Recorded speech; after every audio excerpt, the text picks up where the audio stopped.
So now that the holiday season is over, I've gone headstrong into planning for this next gardening season.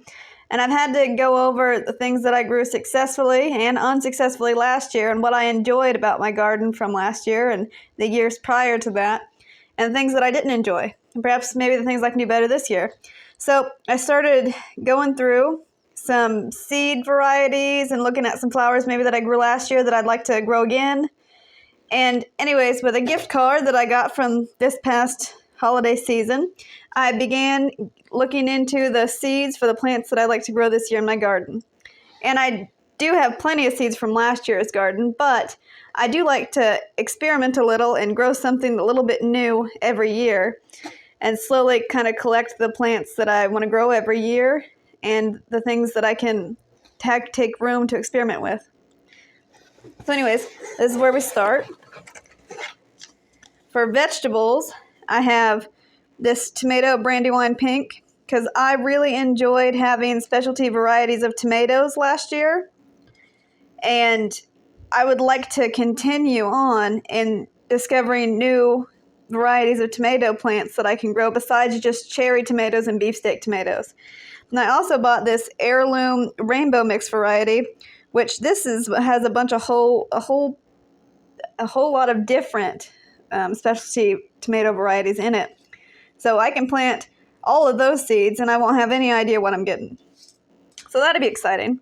And I also got this rainbow blend of carrot seeds, which I grew last year and I really enjoyed it, but I think I could do better this year because my sunflowers from last year crowded my carrots a little bit and they didn't grow in as well as they could have. So I'm not going to do that this year.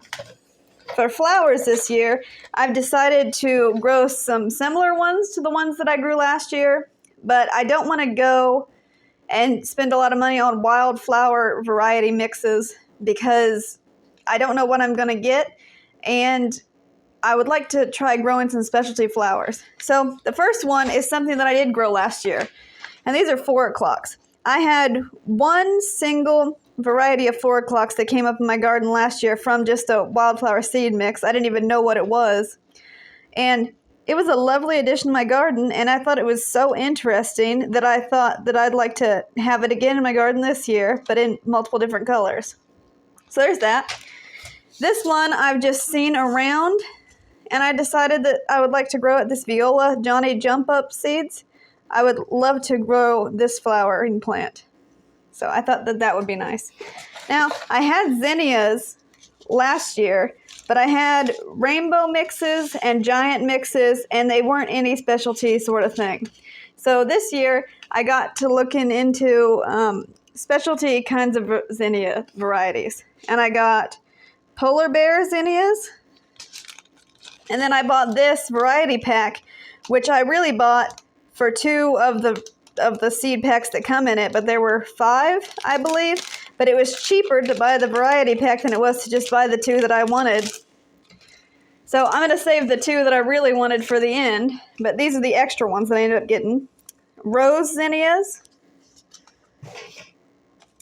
purple prince zinnias, scarlet flame zinnias, and then here's one of the varieties I really wanted, green envy zinnias, and peppermint stick zinnias, which I think these are just going to be the coolest looking zinnias I've probably ever seen, along with those polar bear zinnias. And anyways, that is my seed haul so far for this year. And this is just the beginning. And I also picked up a few new houseplant books from the thrift store. This is one of the ones that I found, which I thought was so interesting. That cover art is beautiful. And then I also have this one, the Practical Rock and Water Garden, which has amazing pictures and just shows you all those different sort of things that are possible, even if maybe you don't have any plans for it in your near future. But anyways, thank you, and this is the end of that haul. Bye.